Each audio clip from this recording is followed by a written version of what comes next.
Welcome, Darklings, to Season 3 of the Reign of Blood podcast. I'm Ember, one of your hosts, here to introduce you to the shadowy depths of what hopes to be our most sinister season yet. This season, your unholy trinity of organizers and hosts, Miss Kitten, Radically Dark, and myself, have entirely way too much fun with the Summer of Stabs, our 80s horror-themed series that promises to be both educational and thrilling.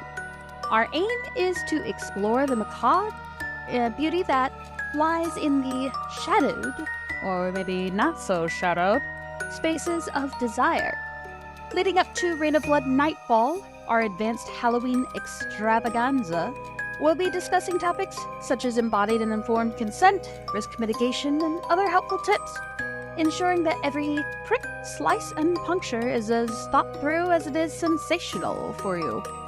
We'll also continue interviewing sharks enthusiasts from around the world to find out what makes the blood-loving heart tick. And maybe we'll talk Miss K into recording some more horror meditations for us. Join us as we explore the eerie, the edgy, and the exquisitely sharp. This is Reign of Blood, where the macabre meets the magnificent, and the only limit is your imagination, risk profile, and informed consent. Let the Summer of Stabs begin. But first, a content warning. This podcast is not suited for individuals who are not legal adults, are not interested in heavier BDSM practices, who are presently having severe mental or relationship health concerns, or who do not already understand basic BDSM practices regarding consent, ethics, risk mitigation, etc. Topics may include things like mental health issues, social issues, injustice, blood and sharks, of course, medical trauma, medical issues, trauma of various types, and more. Listener discretion is heavily advised.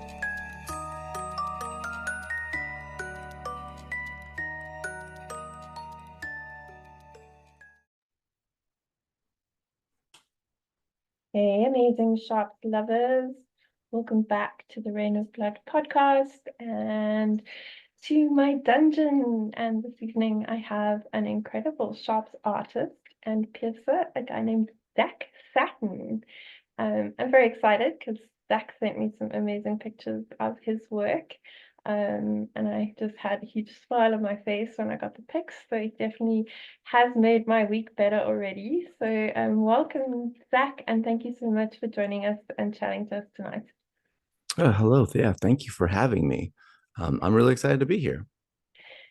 Zak, I found you on Instagram and your work caught my eye. But needles are more than just a pastime for you. It's something that you do every day and you're very involved with. Do you want to tell me a little bit about how needles influence your life and what your journey with needles looks like up until now? Yeah, absolutely. So I am a body piercer first before I'm a play piercing artist. I do body piercing as my full-time job. I am based out of Kennewick, Washington, in the United States. Um, I've only been doing it for a year professionally. That's not including like a traditional apprenticeship. So with needles themselves, I've been working with them for approximately 2 years. A former guest on the show, my mentor, Mel Sprinkle, was the one who pushed me into it, a part of her apprenticeship, because that's what she does. And that's what she's really well known for. She pushed me into exploring that as a way just to get familiar with needles. Like, I'm going to be poking people every day. The first nose I see in a day shouldn't be the first nose I've ever poked in my life. So just getting familiar with skin, getting familiar with needles, it was a great way, because if you mess up, it's not permanent. But uh, I fell in love instantly. It's a different sensation working with just skin rather than someone's ear or their nose. I love that. Mel is probably one of my idols. I don't think you can be involved in clay piercing and not know Mel Sprinkle's work. For anybody who doesn't know Mel Sprinkles, what are you doing with your life? Go and have a look at I Like to Poke Holes on Instagram and show that human some love. And she has some books out that are really worth a look. So I love that you are connected with her. You can see a little bit of her mentorship in your play piercings, in your design. I have an even bigger smile on my face. And I love what she's saying about you can't be good at something if you don't practice. So how did you pick up your first needle? What was the catalyst to starting all of this? So I had a partner that was one of Mel's canvases, kind of like a repeat canvas. And one day I went over to Mel's shop and she was doing that on my partner. And I walked in and said, "Oh, that is not for me." And I had to like walk away, turn around, could just be somewhere else. Um, I was always someone who was like, needles are gross, needles are yucky, they're scary. I only ever had experience though with like medical needles, and the doctor isn't always the most fun place. So I just in my head knew needles are gross. I don't like those. Then while hanging out with Mel and in that shop, she was showing a video of another local piercer who had done an eyebrow piercing and it just went horribly wrong. And in my brain, I said, "Oh, I bet I could do that." And I don't even like needles. I don't like any of this. Mel made a call for apprentices online. I applied. She reached out going, "Hey, I know for a fact you don't like this. So why?" And I said, "I don't know. I think I can do it." So she had me and my partner go to her shop. My partner sat down in the piercing chair. She got cleaned up, marked all of this. And Mel said, "Okay, take this needle, put this tube here, and you're going to pierce their ear." And so I did. And the immediate adrenaline rush after that, uh, I still think about it. It just of like, I was shaking like head to toe. It was great. And so Mel was mostly looking for if I passed out or threw up, because some people just do that.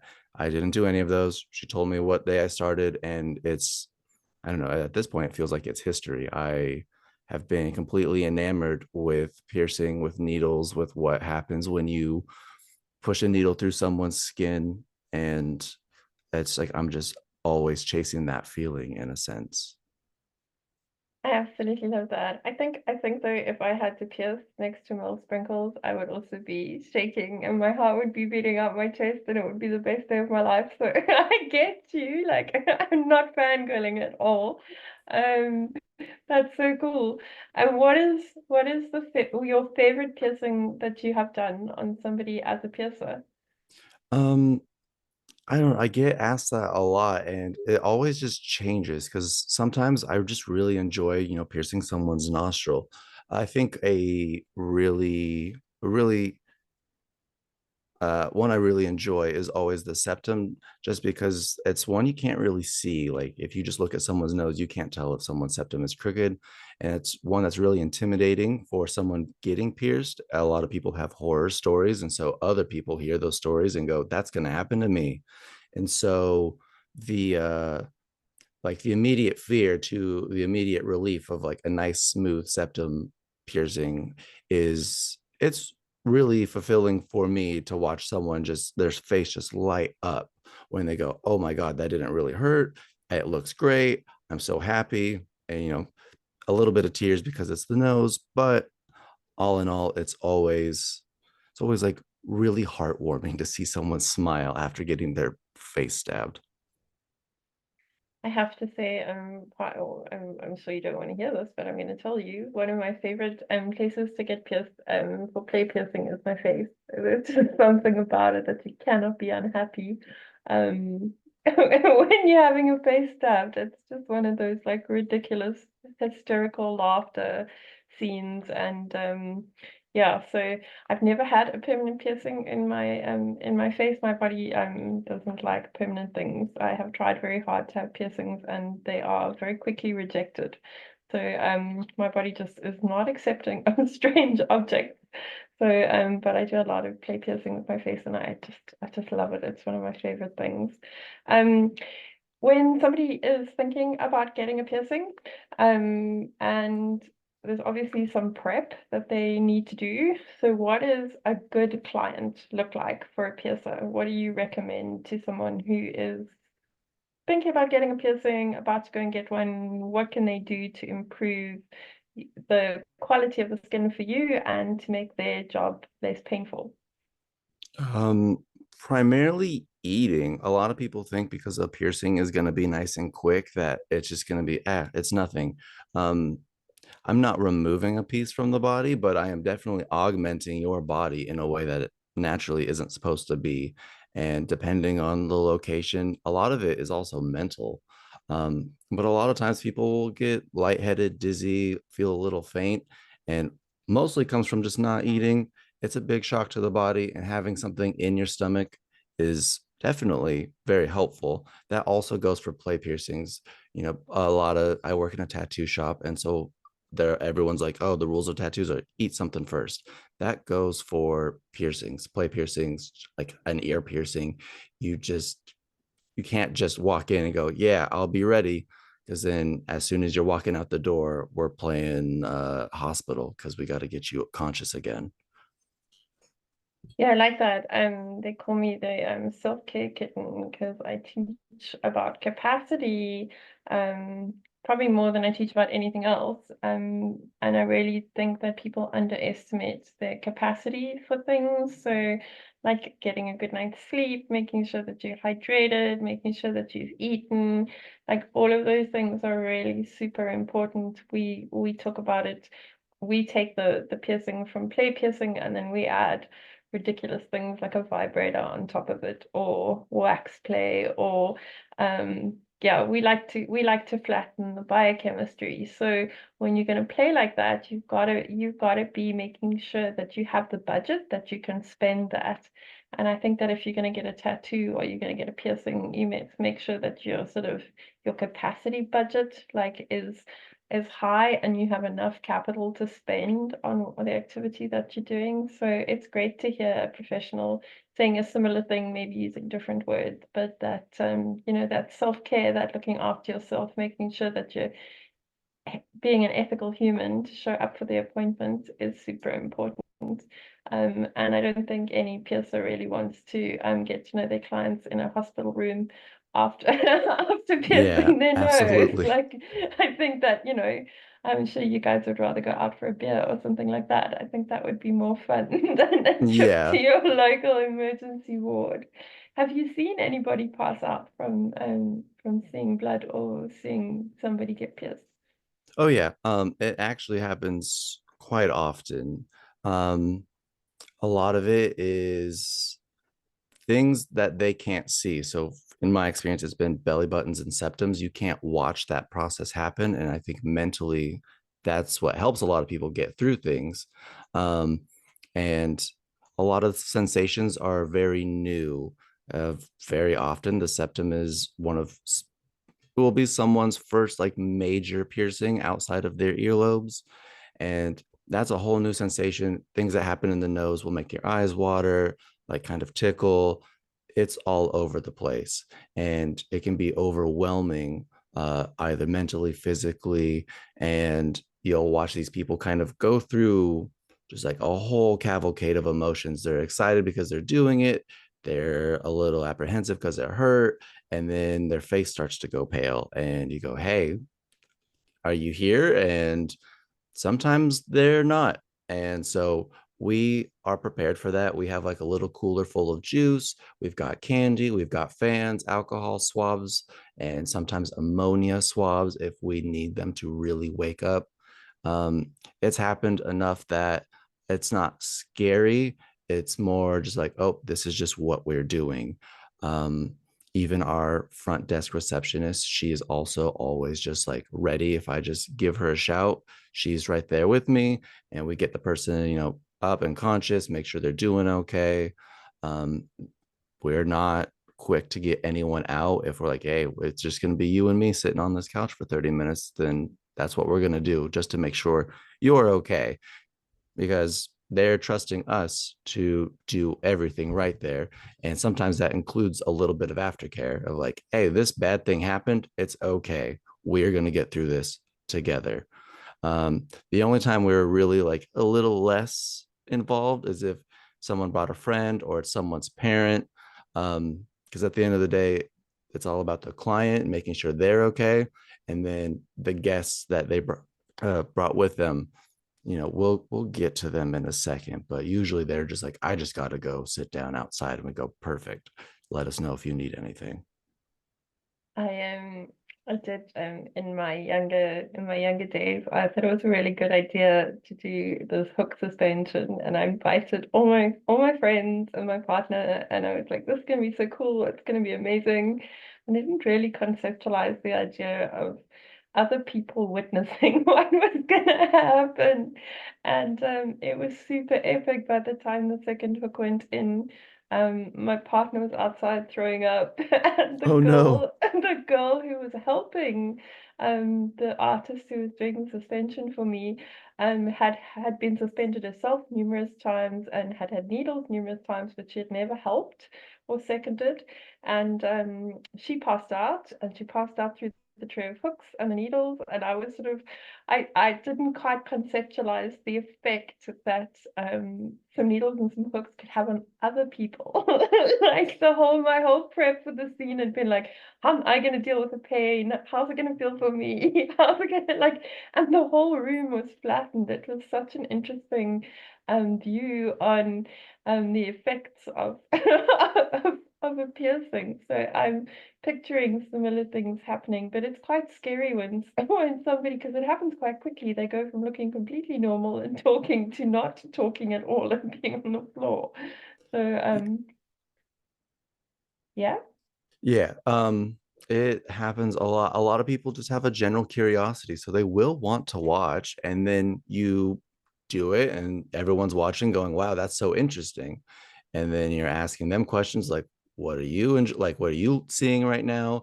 And then, yeah, like you said, they just slowly stop talking, and then you go, "Oh, hey, you need to sit down." And I've had maybe only like three people who were considered guests in those situations pass out. And it's always the blood. They just go, "Oh, I didn't expect it for there to be that much blood." And it's like, well, there wasn't a lot by our standards, but if you're not looking at blood every day, this probably is a lot more than you're used to seeing. I think it's also, I think in my partner's case, it was also, I don't think he was quite prepared to see the person that he cared for be harmed. Like, I think for him, that was a lot, like mentally. Like, I think I was prepared for the pain, but he wasn't prepared to see it. So I think what you're saying is maybe it's not a great idea to take dad or mom or granny to your piercing appointment, and the staff are well trained and they're gonna look after you. You don't need to bring granny or mum to with you for the appointment. But yeah, I think sometimes it's hard to watch people you love suffer. So maybe there's something to that as well. I know for my partner, he really it didn't go well at all. Oh dear, I did. He has forgiven me for it, but I don't think he'll come to my next suspension. I think he'll stay at home. Oh dear. What's it like working with Mel? Sorry, I have to Um, ask some oh questions. no, it's so totally okay. Uh, it is weird because we also there's a professional piercing conference that happens every year down in like the Las Vegas area. And so this year was my first year going there, and you're meeting all these other piercers, and then I'm walking around with Mel because we work together, and people go, "Oh my gosh, you're Mel." She goes, "Yeah, hi." Um, and then I'd be by myself and someone goes, "Hey, you know Mel?" And you go, "Yeah, I do." And like, "Oh my gosh, she's so great." And they just start, telling me about how they love her work. And in my mind, Mel is she's just a woman. I have a great respect and a great love for her because she's my mentor. And we're like, that's kind of a relationship that transcends just like general friendship. And like, I can always lean on her and rely on her if I ever feel stuck. But also, she is just a lady. I played board games at her house. We're like friends. And so working with her, it's just weird because I'm like, yeah, she's Mel. And I think that's me speaking from a place of privilege because there are people all the time telling me, like, I wish I got to do what you get to do, whether it's because it's a piercing or like because I know Mel and they like really admire her work. And it's weird because there are some times where I watch her do what she does and I go, "You're really incredible at this. Wow." We also don't work together. We're busy enough, but not so busy that we need two piercers working at the same time. So usually I will be working and then she will be off in another part of the shop doing one of her sets on someone. And, if I have free time, I'll go and watch, or, I'll grab a couple of things for her, but we don't necessarily work together. And so, if anything, it's trying to connect with each other in between all of the work. And so we really connect over the play piercings. Uh, she always has an idea living in her mind. I always have one living in my mind. So it's always like, oh, hey, I had this idea. What do you think? And then we just bounce stuff back and forth off of each other. Um, it's nice having that resource. Um, I think if I was doing this by myself, it would be a lot harder. Sorry. Um, and so I'm like really appreciative of her, and I always just kind of, in my heart and in my mind, I'm just always feeling a little grateful that like I get to work with Mel. Like the more I see, like I step away from like this is me working, this Mel working, but like just from like artist to artist, it is it is a privilege and an honor to be able to say like I learned from her, I work with her, and I it's kind of surreal sometimes just to be like, oh yeah, Oh, this person is my friend.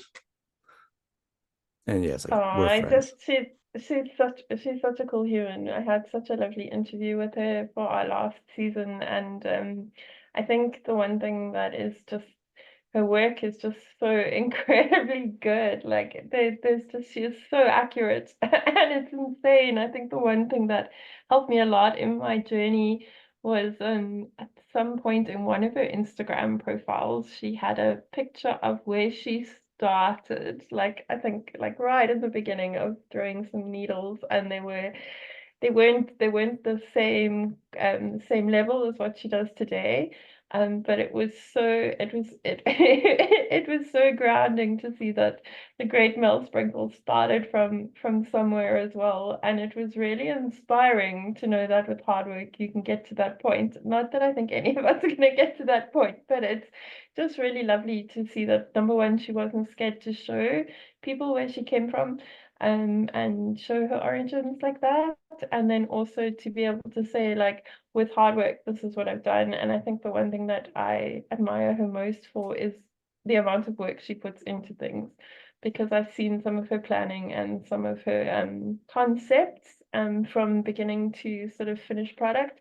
And it's an insane amount of work that she puts into one piece. So yeah, just huge respect, and really super jealous that you get to be the person who does that. And I love that journey for you. And you got to give Mel a big hug from Cape Town and tell her that Rain of Blood misses her, and we're very grateful that she is training you. And yeah, super jealous right now.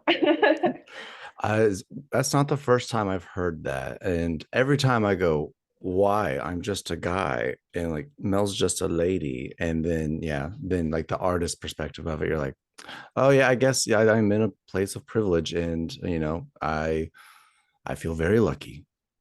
Yeah, she's also super authentic. She's not scared to use her voice, and she's not scared to try something different.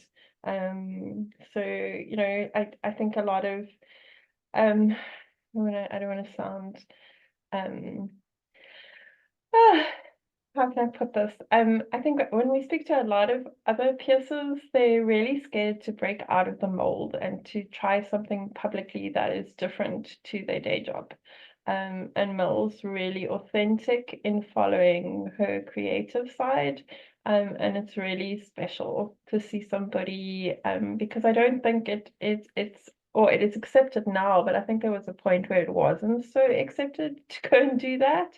And she's really changed boundaries in that sense. So, but she inspires the kink community too. We all absolutely adore her work, and yeah, she's got a great following, and we will follow you too now. So you just inherited a whole fan club from Oh, Africa. fantastic. Thank you. So what's on the cards? What's on your bucket list from a piercing point of view? What do you dream of? Where does your brain go when it's allowed to have no limits? And what is sort of up and coming plans from a piercing point of view?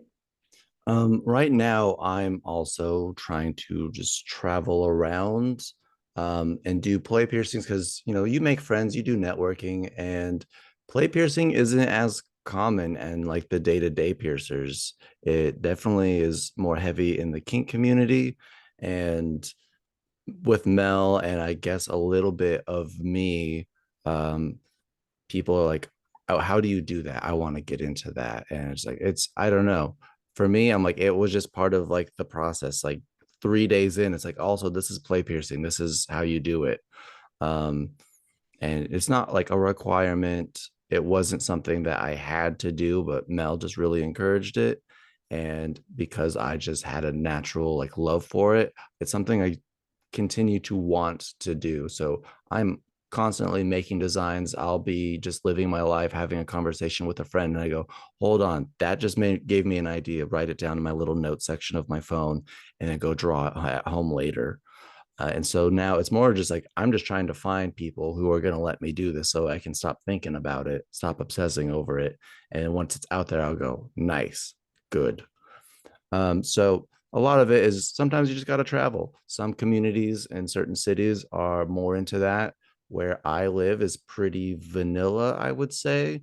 And so I have like 3 or 4 people who I can regularly rotate through, but even they have their limits, and I'm not going to push anyone outside of their limits if they're not ready.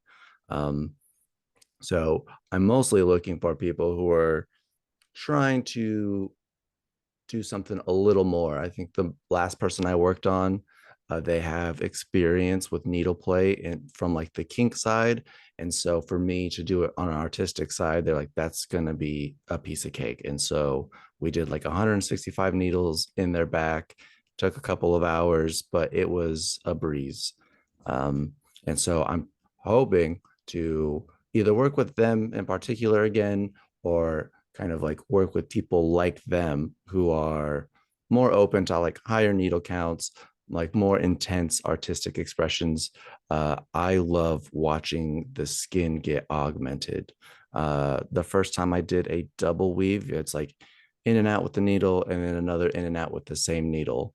I did a set like that, and Mel said you should do just a single needle in between those two, and it augmented in the skin in a certain way that I I don't know how to explain it, but it was so gratifying to look at, and then to work with that tissue was also like the the physical sensation of touching that tissue was also really enjoyable, really satisfying.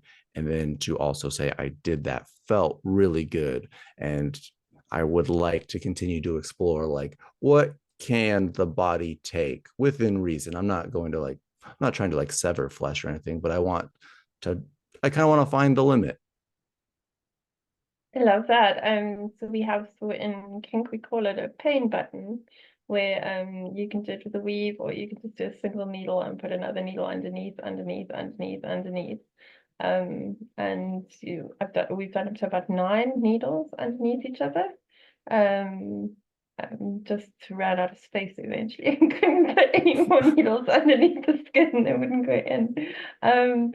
So yeah, so just super interesting. We've got a guy in our community that he's in New Mexico that does incredible weaving. And he started teaching me at the beginning of this year when I started with the first Rain of Blood. And I've absolutely loved the weaving. From a sensation point of view, I do quite a bit of self-piercing. So because I'm also a bit limited to the available canvas that walks the streets and offers themselves to me. It's not a regular thing that people just walk off the street and say, I'll be your canvas.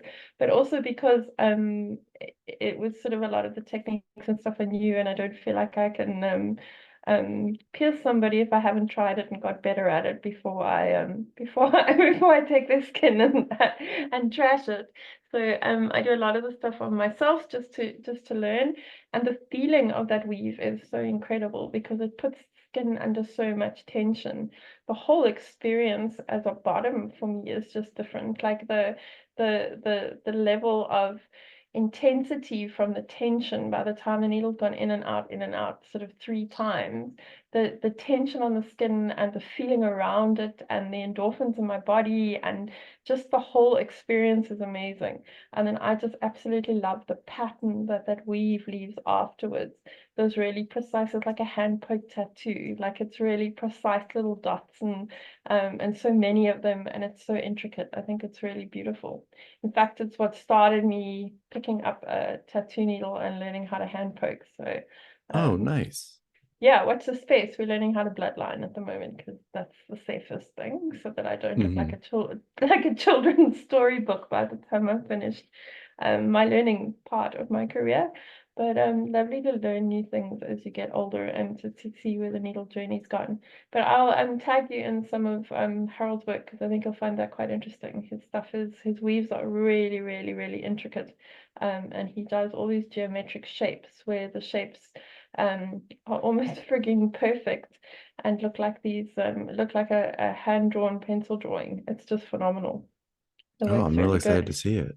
Yeah, that works really good. So I love that. I love that um you have so much passion when you talk about how the needles hit the skin and how it feels under your fingers. And you've never been pierced yourself? Mel's never pierced you? Oh, I had zero piercings the day I started my apprenticeship, and she said, you can't do this job with zero piercings. And I said, are you sure? She said, sit down. And I got my nose pierced. That was my first piercing ever. And that was only like 2 years ago. And so, in terms of getting piercings and being pierced, I'm still also very new to that. I've been getting tattooed for years, like 10 years at this point, but they're very different. And so, I just had a lot of fear about it, and it slowly has gone away. I've been a canvas for Mel twice and then another apprentice once. Mel did, I think it was back in like June. She did a whole set on my neck, like 79 needles. This needle company made needles specifically for her. And she wanted to do it on my neck. The skin on my neck is really detached, so it makes it easy to like kind of pull it away, pierce through it, and without causing me any discomfort. So I've been pierced plenty of times. I'm really into piercing myself also, not so much for like the play piercing aspect. For me, it's really important to have like intention with the piercing. So like I don't love the play piercing aspect. I think the one with my neck, she we were doing a trade basically. I was going to do this and she was going to do something for me in return. Had nothing to do with needles on my end, but we had made a deal. And so I upheld my end of the deal. She upheld hers. And to me, I was like, this makes this a great positive experience. The other times it was like, it's just for fun. And I was like, I've had better kinds of fun. So maybe not for me. But like my earlobes, I pierced them myself. And that felt really good. That was the first time I like pierced myself with the intent of it being permanent. I had pierced my own septum the year before that, just to show everybody that, hey, it is a scary piercing, but it's not that bad, and it's easy enough that you could do it yourself. I'm like, please don't pierce your own septum if you're not a professional, if it's not sterile, all that stuff. But more of just like to take away the scary edge that like, hey, this is going to go through the middle of your nose and you will be okay. I think I just had a run of people being really, really nervous and spending more time trying to get them to be calm and okay rather than just like, and we did it. Everyone goes, it was so scary. We do it. And they go, oh, that was so easy. And go, yeah, see, so easy. You could do it yourself. But again, please don't. Yes, listeners, we love you all, everyone, two in one piece, and they are amazing body piercing professionals that do this for a Yeah. living, and I highly recommend that you go to one of them for a permanent piercing. As much as we as much as we enjoy play piercing, I'm certainly not recommending, and neither is Zach, that you start to pierce your own septum. Please don't Yeah. do that. I But I did it love, in a nice sterile environment. I was like, it was slow. I was at the shop already. It was like, you know what? Might as well. yeah, and you also you know you had support, and you had all the basics in place, and that's hugely important. So nobody get a bright idea about that. You mentioned something, and you mentioned intent, and I think that that's the one thing. I think piercing sort of took kink was sort of this like wild party life almost for me, and then I sort of found needles and I found piercing, and it sort of changed, and I found that intent really, really, really matters. And I think as a youngster, self-harm was something that I experienced, I think more from a sensation-seeking point of view than from a I want to leave the planet. But I still did it. So there was a lot of shame. So now for me, the piercing becomes definitely the intent is super important. Like it's really important that the piece is empowering and that there is beauty in it, um, and it's become this time where I actually spend time with myself, and I found a lot of peace, and my self-care has got really good, and I'm really proud of my canvas. So I think that that intent really comes into it, and people ask me a lot what the difference is between self-harm and self-piercing. And I think the most important thing is what you've mentioned, that intent, that like, what is my intention behind this? Is this to hurt myself, or is this to create art, or is this to create something beautiful, or something that I'm going to be proud to wear long term? So I think that hearing professional piercers say intent is important is quite special, and I really appreciated that. Oh yeah, of course. In body piercing or a subsect of body piercing, there is the talk of ritual that because body piercing has been around for like hundreds, thousands of years. Like ancient cultures did it, and there are still like, tribes in, far off parts of the world that we kind of leave alone. And body piercing is just part of their culture. It's part of a lot of people's culture. And so there's ritual to that of like, you do it in this way, you do it on this timeline. Like getting your child's ears pierced, that's in a sense like a ritual. It's like it's a big step, it's a big milestone in someone's life. Usually families are involved. And so there's ritual in like the day-to-day piercing of like I set up my tray the same way every time. I make sure I tell someone to breathe in and out like the same way. But then with play piercing, that's like a big ritual. And so with that, to me, it's important to have intent going to that. There's been some sets that I've done that like, hey, we're all kind of like goofing off and just like it's fun, it's silly. And I don't love how it turns out. I was like, I didn't take it serious. We stopped a lot for breaks, or I just was kind of being lax and lazy with it, and then like it is reflected in the work, and then the person goes, it could have been like I didn't love that. And it's like, if all parties are a little disappointed with how the product came out, then it's like that's not good. I recently actually I did a set on a friend. I convinced him to do it on his torso because I was like, it'll just look cool. And he said, yeah, okay. He doesn't enjoy getting pierced like I do, but he wanted to do it just to test his own limits. But we got there, we went and grabbed some food, had a couple of drinks. We're just kind of like goofing off and not taking it seriously. And we didn't finish that set. We stopped like around halfway because he was like, I'm done. I'm tapping out. And that was the first time that happened to me. I wasn't super upset personally. I was bummed out because I didn't get to do it. It was like a project I was really looking forward to doing. Um, but the look on his face when I was like, that sucks. He was actually disappointed because he was trying to break his own personal record. He was trying to hit a triple digit number on needles. And, we've all just kind of had this air of defeat about us. And we were just hanging out, and he was like, what time do you have to leave tomorrow? And I said, I don't have like a set time. And he's like, could we do it again? He's like, but we'll just do it on my back or something. I said, yeah, absolutely. I kind of redesigned it so that it wasn't as many needles, a little more spaced out, but still breaking his personal record, hitting that triple digit mark. He had never broken 100 needles in his skin. And so that was our intent of like, we are setting up, we are focused, we are going in it with a goal together. And it took a little bit longer because, again, he had just gotten stabbed the day before, doesn't love it already, but we did it. We got all 101 needles in there.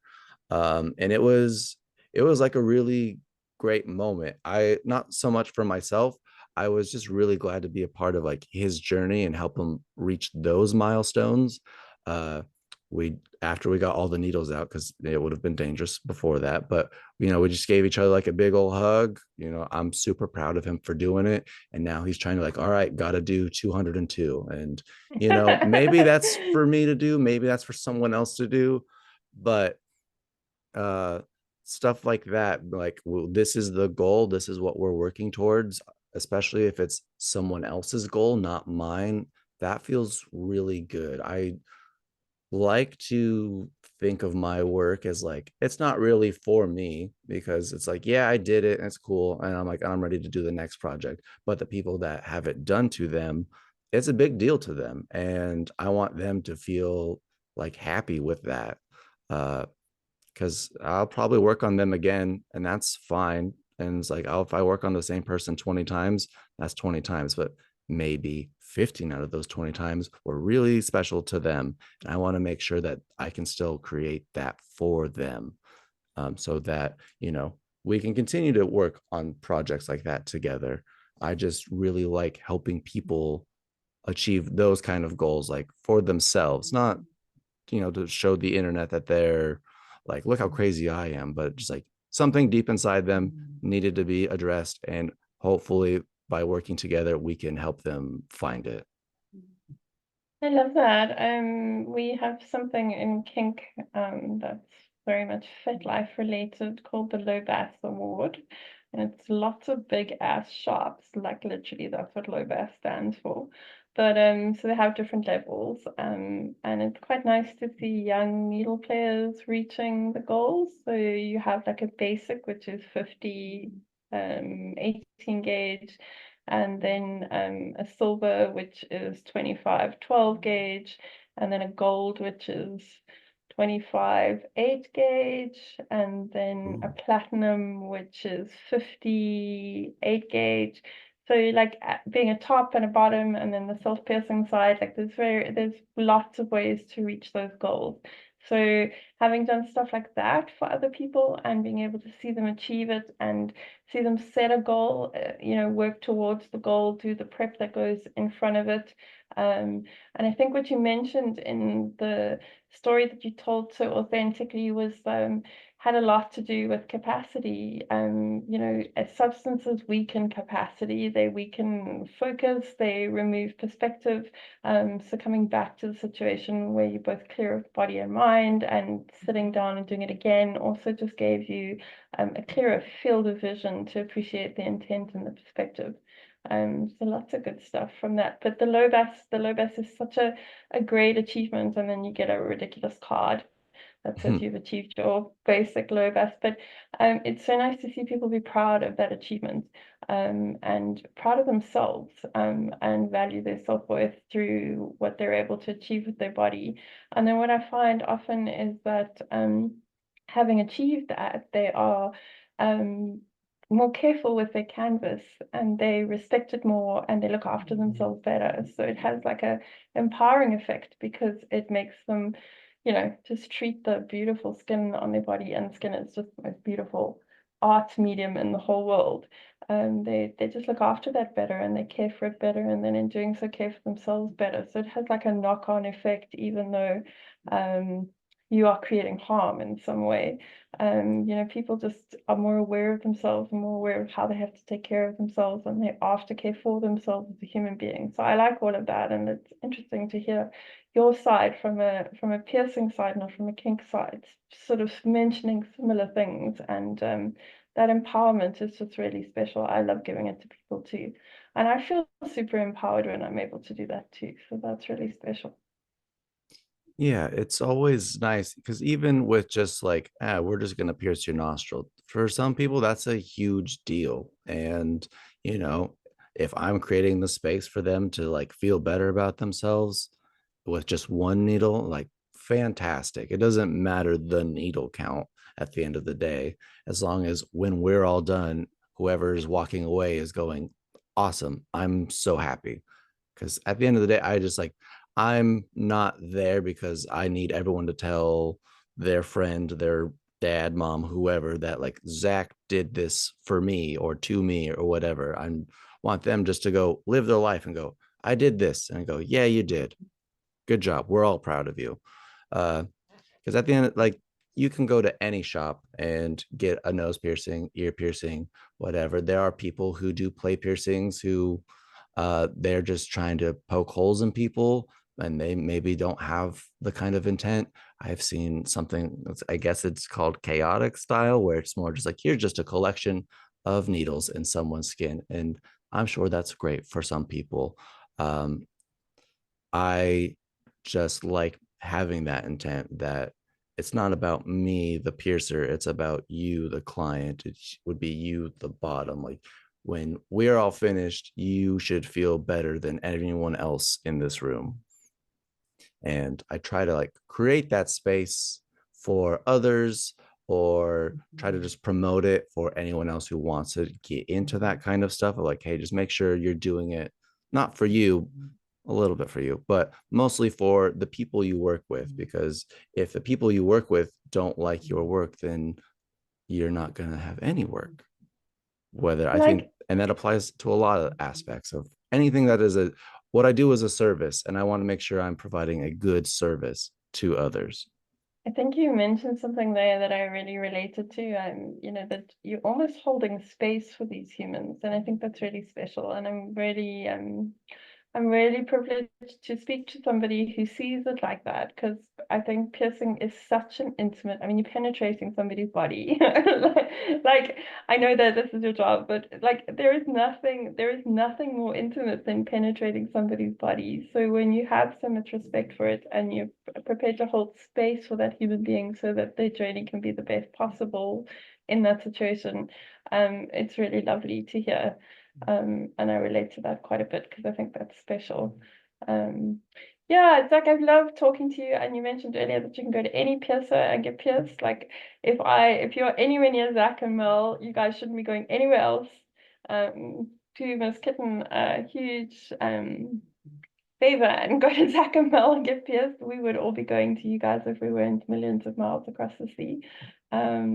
But yeah, just huge respect and thank you for sharing a little bit of your journey. And I hope you'll come back and talk to us again. I'd love to hear how you grow and where you go, and we'll keep following your work. And I'll now get the South African fan club to hopefully follow you as well and show you some love and show you that there's community and we all connect through the love of shots.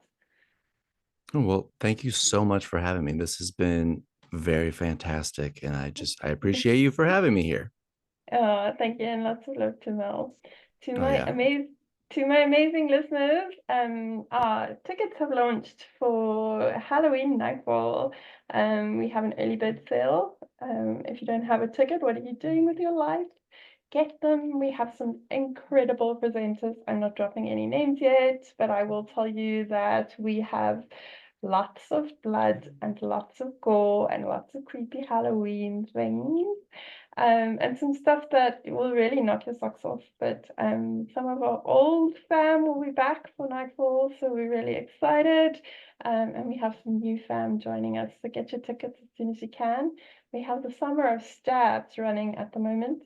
And we have the couple of classes coming up. We have the Pain Pup doing face needles, and we are supporting them for VEDS. So all the money is going to that charity. So we would really love you guys to support Pain Pup and support their incredible work, but also their incredible journey.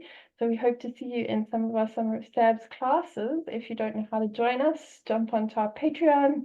If you're on level 3, you get all of our classes, all of the recordings, all of the slides, all of the education for the whole month, which is such a deal. I'm doing flesh binding at the end of the month, so come and watch me bind people together with gut and learn how to sew your friends together for a happy Halloween scene. And come and learn how to make humans into monsters with me.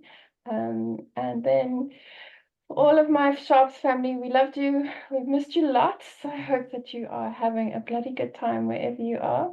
And from my dungeon in Cape Town, lots of love and kitten kisses.